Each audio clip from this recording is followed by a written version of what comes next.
Okay, Chapter 4 touches on what species occur on what islands and what governs that. And this is something I've touched on already, but you'll get an idea of where this chapter is going by its title, Species Number Games. And what this is really a careful consideration of the factors that influence how many species, how many different species can live on any particular island. So let's dig in. The first thing to consider is, just because we see a species on an island, does that necessarily mean that that species lives on that island? Does it live there permanently? Is it just an individual that lives on that island? Or is it a representative or a member of a large interbreeding community that is self-sustaining? So if you're on the beach on one of the islands that we visit on this trip and you see a flamingo walking by, does that mean there's a population of flamingos on that island? Does that mean they are a resident population? So there are a lot of things that need to be thought about when we make observations of the presence or even absence of species on an island. And we'll touch on the idea of absence a little bit later. I also want you to think about the diversity on mainlands versus the diversity on islands. And as you've learned already, islands have lots of unique diversity, but they certainly don't have more species than a nearby mainland. What I want you to think about in the context of this chapter is, if there are lots of species on the mainland, here we're looking at lots of different frog species on the mainland. So let's say this represents whatever that is, 40 different species of frogs. The island offshore may only have 4 species. It has enough habitat and food and resources to support a population of large frogs, intermediate-sized frogs, slightly smaller frogs, and really small frogs, right? It can support 4 species that are all different sizes. You can't have 4 large species. You can't have, well, you could have 4 super tiny species, but they're going to compete with each other for probably very similar resources. Whereas on the mainland, they're not necessarily competing for the same things. So, what determines which species are on this island? Which large species makes it to the island? Which small species makes it to the island? Is it entirely random? So if you have 2 nearly identical islands, the same distance offshore, are they going to have the exact same small species? Or is it just whichever small species gets there first, establishes itself, and becomes the small species on that island and prevents any of the others from colonizing it because it's already established and holds that territory? So these are the complex questions that we are considering in this chapter. Okay, so here we have our first introduction to the graphical models developed by MacArthur and Wilson to explain how island communities are assembled. And the first thing we're going to consider is the interaction of species with one another on the island. Okay? So if you look at this graph, you need to make sure that you understand what this graph is telling you. Okay? Let's start with an island that has just come up out of the ocean. It's young, fresh, clean slate, no species inhabit it. Okay? So we're all the way to the left on the x-axis and all the way to the bottom of the y-axis. Okay? There are 0 species present. Now, at that point, you'll notice the green line, the extinction rate, is at 0. So the rate is the y-axis. There are no extinctions because there are no species on the island. That makes sense. Because there are no species on the island, that immigration rate is incredibly high. Okay, so we have lots of species coming to the island. Very few of them, none of them, are going extinct because when they reach the island, they find a blank slate. There are lots of resources that are open to them. So let's imagine at this point, using the same small frog example from the previous slide, if you are the first small frog to the island, okay, you have a high probability of success. You'll establish yourself. okay? And there will be a population of the small frog on that island. It's important to note here that immigration is not just getting there, but it's getting to the island and establishing a viable breeding population, okay? Now, as one small frog species gets there, and then a medium frog species gets there, and then a slightly larger frog species gets there, we've now got 3 frog species. We are moving to the right on the x-axis. And with that move to the right, you'll notice that the red line goes down. The rate of immigration decreases, simply because we already have a couple frogs on this island. We have a small one, we have a medium one. We have these frog species established on the island, and so new colonists are unable to establish themselves. There's already a small frog species there. There's already a medium one there. So the immigration rate decreases as the available habitats decrease because they're already occupied by previous immigrants.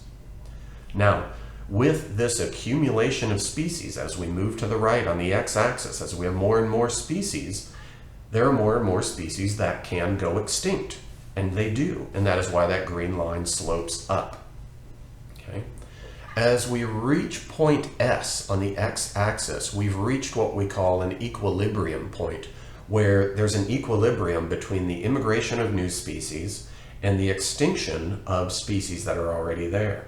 So imagine an island in which there are 50 species of whatever, let's say birds. There are lots of birds on this island. There are 50 species. Every year we may have 5 species immigrate and establish themselves, okay? But we will also have 5 species go extinct, species that were already there and established, but have been pushed out, edged out, or naturally gone extinct, keeping the number of species on the island at a normal equilibrium, okay? Let's look at an example of this. So imagine this island, this new island, is first colonized by this parrot that's on this tree. It's a small island, not a lot of resources there, okay? At this point, the ability of parrots to colonize this island is very high. The immigration rate is high. There are lots of things getting to this fresh young island, and there's very little reason for it to go extinct. If we then have another species colonize the island, okay, now it's a bit crowded. We have 2 species on this very small island, 2 species of parrot. They eat relatively similar things. They are competing with one another to some extent, and so this island's quickly become crowded, okay? So the ability of new species to come in is quite low. So if we think about what happens when a 3rd species approaches this island, what are we going to have? We're going to have competition among them such that it may be one of the ones that was already there goes extinct. Or it may be that the new colonist, that population ends up going extinct. But as we continue filling up all the available ecological space on this island, immigration rates decline and extinction rates increase. All right, now we are going to consider not just the number of species on the island and their interactions with one another. I want you to begin to consider the other factors that affect the community that establishes itself on the island. And here we are specifically considering the effect of the size of the island, okay? So let's look at the immigration rate for a large island versus a small island. So the red lines. Why is the immigration rate for a large island higher than a small island? So if you think about it, there are a couple of reasons that might be. A large island is more likely to be landed on by some rafting organism that's just floating on a log. That log's more likely to hit a large island than a small island. Large islands are hit by more floating logs than small islands are. You have more immigration on large islands simply because they're a larger target out in the middle of the ocean for dispersing organisms.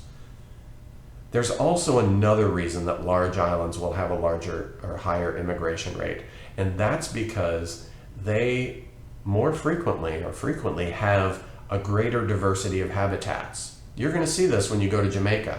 You're going to see lowland habitat, you're going to see highland mountain habitat. There are many habitats on that island. And the next day we're hitting Grand Cayman, and Grand Cayman has very few habitats compared to Jamaica because it's so small and low. Okay? So both of these factors, the overall size of the island affecting the probability of a randomly dispersing organism hitting it, and the relationship between the size of an island and its habitat diversity. Both of those contribute to this disparity between the immigration rates observed on small islands and large islands. Now let's look at the black lines in the extinction rates. We see that they're flipped here. Extinction rates are higher on small islands and lower on large islands. Okay? The reasons for this should be pretty apparent to you. Okay? Small islands are going to be more subject to perturbation. So let's say a hurricane hits an island. A hurricane hit Puerto Rico. Is that going to drive a bird species extinct that lives on Puerto Rico? Probably not. It's a big island. There are lots of individuals, and there are parts of the island where they might have been able to hide. If that same hurricane hits a really small island, like one of the islands in the U.S. Virgin Islands, there's less space on that island for the same bird species to hide. There are likely far fewer individuals on this smaller island. So extinction rates are much higher when you have a smaller island compared to a large island. And so if you look at where these lines intersect, the intersection of a small island immigration and extinction rate, look where they intersect. And remember what that x-axis is. It is the number of species on the island. So that intersection point for small islands is far to the left of the intersection point for large islands. And what that means is you have fewer species on small islands and more species on large islands. Very intuitive, but you really need to think about why these lines are where they are and why they take the shape they do to understand this concept. Okay, now this graph looks almost identical to the previous one, but it's considering something very different. Not how big the island is, but how close it is to the source. How close is it to the mainland? Okay, so we see here the immigration rate for islands that are close or near the mainland. Okay, the immigration rates are higher than the immigration rates for islands that are far away. Okay, and that should make sense to you. Immigration is going to be more frequent on islands that are really close to the source than those that are really far away. You just have more species randomly getting there. Okay? Extinction, on the other hand, you're going to have higher extinction on the distant islands than you will on islands that are close by. Now, the intersection between red and black lines is very similar to the previous slide. Again, far islands, you have a lower number of species. That intersection point is to the left. For near islands, that intersection point is to the right. You're going to have more species. The one thing you might not intuitively understand is why the extinction rates are different for two islands if they're the same size based on whether they're near or far from the source. And I want you to think about something that we call the rescue effect. So if you have two islands, let's go to the next slide where I've illustrated this. Here we have two islands, Island 2 and Island 3, okay, that are very different distances from the mainland. So we're going to discuss these three islands in relation to the graphs we've seen below. But let's first think about the far right figure, figure C, okay, an extinction on far islands versus near islands. Let's imagine you have a population of birds on Island 2 and Island 3. Okay, and they were colonized by individuals from the mainland. And let's say on both of these islands, that population starts to dwindle. It wasn't a great year. Not a lot of seeds for the birds to eat. the population is suffering and it's getting smaller. Which of those islands do you think is most likely to receive a few more immigrants from the mainland? That's right, Island 2. The closer island is more likely to receive a couple immigrants to bolster its population numbers, shore it up, basically rescue it from extinction, whereas Island 3 is so far out there, it's unlikely that new colonists will reach the island and bolster that population size. So we expect Island 3 to have a higher extinction rate because of this lack of any rescue effect from mainland to island colonization. Okay, so that's the effective distance. Let's consider comparing Island 1 to Island 2 for a moment and relate it to what we've seen in graph B. Okay, the immigration rates to Island 2, we expect those to be higher because if you're floating on a log off of the mainland, which of those two islands are you more likely to hit? You're more likely to hit 2 simply because it's a larger target. You're also less likely to go extinct on Island 2 because there's more space, more habitat, more resources than there are on Island 1. Okay?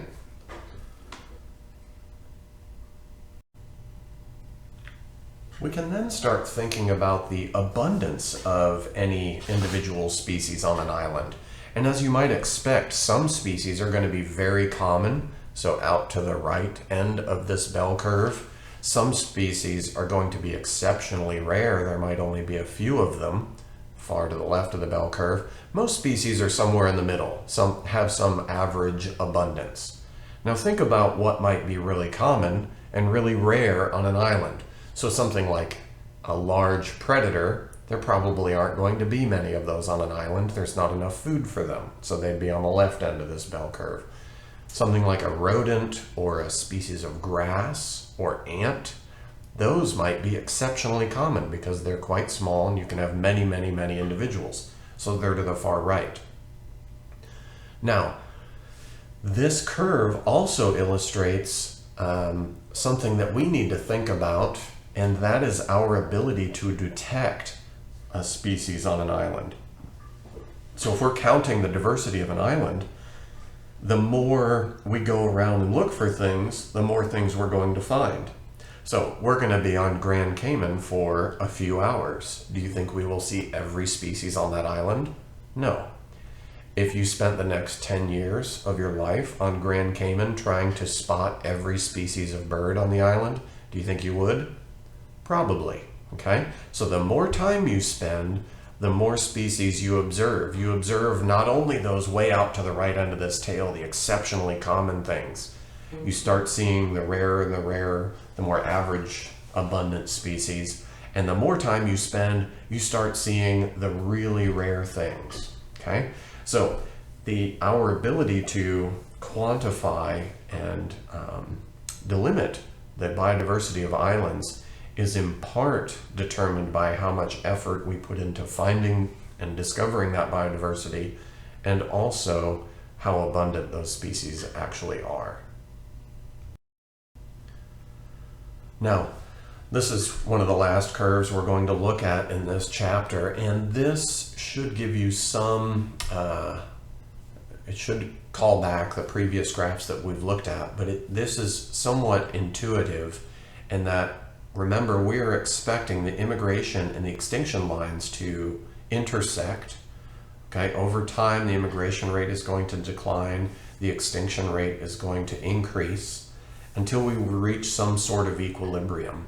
And so if we look at a colonization curve, we expect that over time the number of species increases, but the slope of that line begins to decrease until it tapers off to some stable value of the number of species. Okay, so that colonization curve, how steep that curve is and how high that plateau is, are determined by how big the island is, how far away the island is, how many different habitats there are in the island. All of those things that you've learned about already contribute to this colonization curve.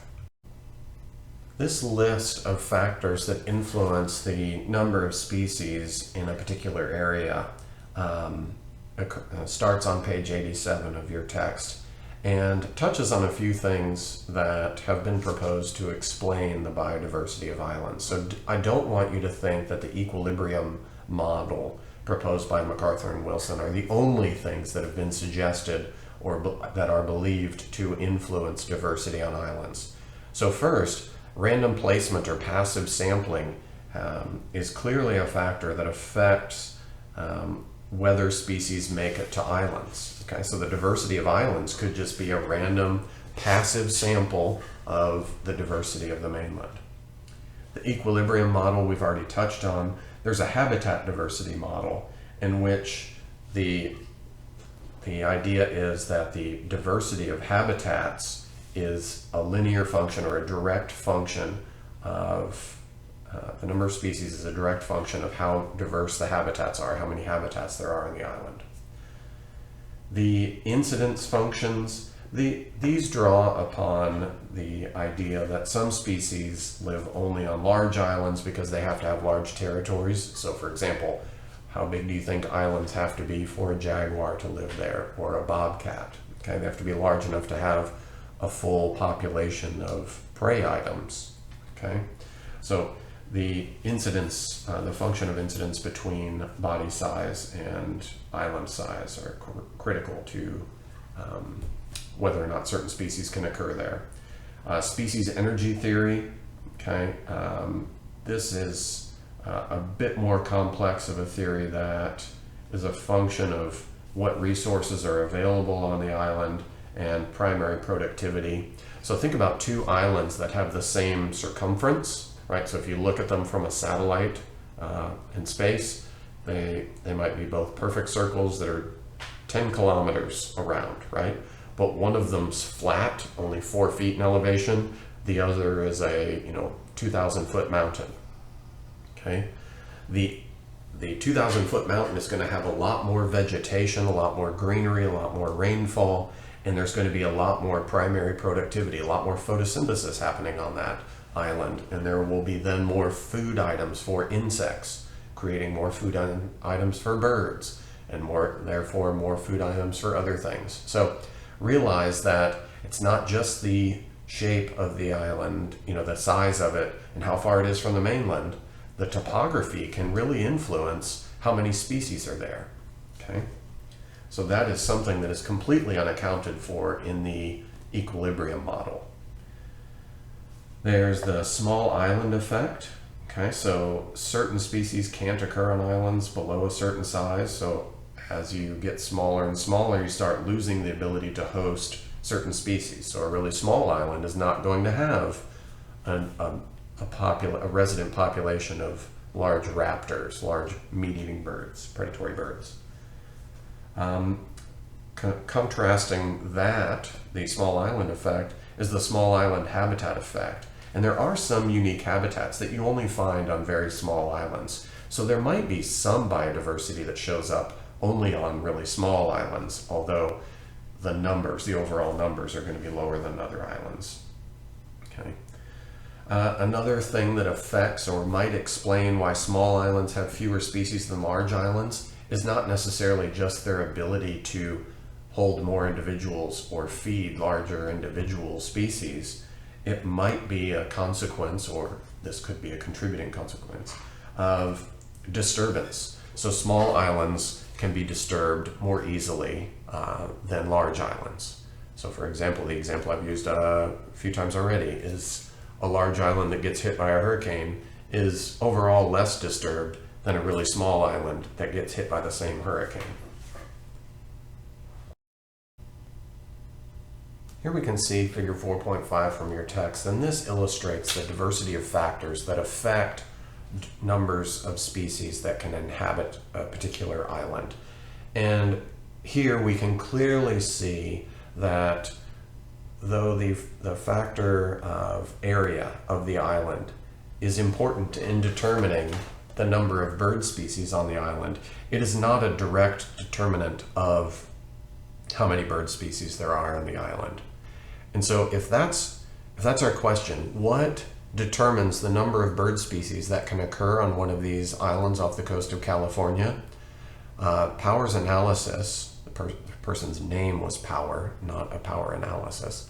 So their analysis suggested that the number of bird species is directly driven primarily by the number of plant species. It's also affected by how isolated the island is and other factors that are not quantified. Okay? Now, what determines the number of plant species on the island? That is directly influenced by the area of the island, the latitude of the island. Think about that, the latitude. Do you think more plant species will grow on an island at the equator or a similarly sized island, similarly distant from the mainland, up near Alaska? Okay? Which of those islands is going to have more plant species? So clearly it makes sense to you that latitude is going to affect the number of plant species. Okay? Has a significant effect. So here you can see that the equilibrium model proposed by MacArthur and Wilson, while elegant and intuitive, is not the be-all end-all complete explanation of what determines levels of biodiversity on islands. On page 92, your text has a section that deals with species-area relationships and remote archipelagos. And here, I want you to realize that the further we get from the mainland, the further we get from the source, the less frequent we are going to have colonists reaching that island. Okay? So as isolation increases, immigration decreases. You'll remember that from the first equilibrium model graphs we looked at. Distance from the mainland, the further you are, the lower your immigration curve. When you're way out in the middle of the ocean, like Ascension Island here, what is going to be the primary driver of this island's increase in biodiversity over time? So that colonization curve, that increase in biodiversity over time, is in very remote areas like this, sometimes driven more by evolution than immigration. So let me explain what I mean by that. So what might happen in the instance of a very remote island is that it is colonized by a species from the mainland. This is unlikely and very rare because it's so far out in the ocean, but it happens. Okay, so a species colonizes the island. Now, let's think about what's going to happen over the next few millennia. What is most likely to happen? Are we more likely to have another individual bird species, a different species, colonize that island, leading to there being two species on the island? Or is it perhaps more likely that, given the incredible distance, what's going to happen on that island is that the one species, the one gray bird species, is going to evolve into two different species, a green one and a gray one.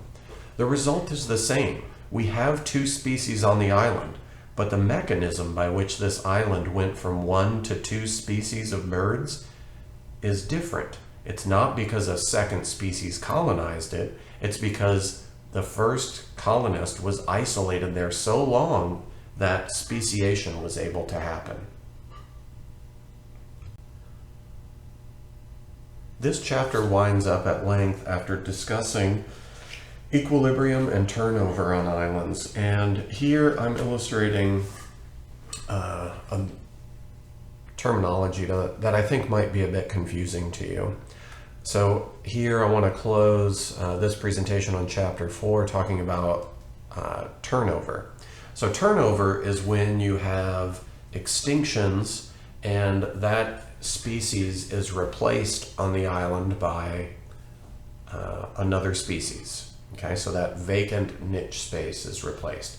So imagine an island that has a plant that produces large fruits with a hard husk, and the only thing that can chew through it is a relatively large rodent.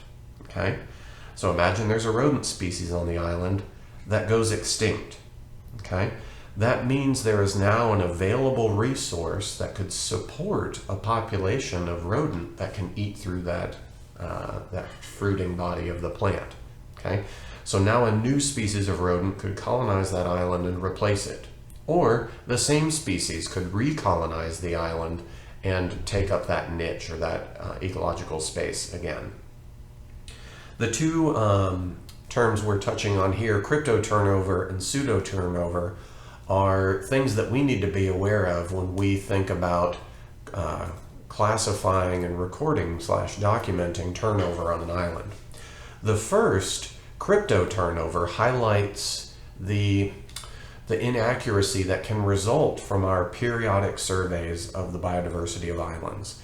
So here on the top, we're looking at the same island at 3 different time periods. Okay, so left is the first time period, middle is later, and then the far right image of the island is the present. Okay, so old to now, left to right. And you can see on the top left, this island, when we first surveyed the island, it was inhabited by 3 species of shapes. Okay, there are 3 species on this island.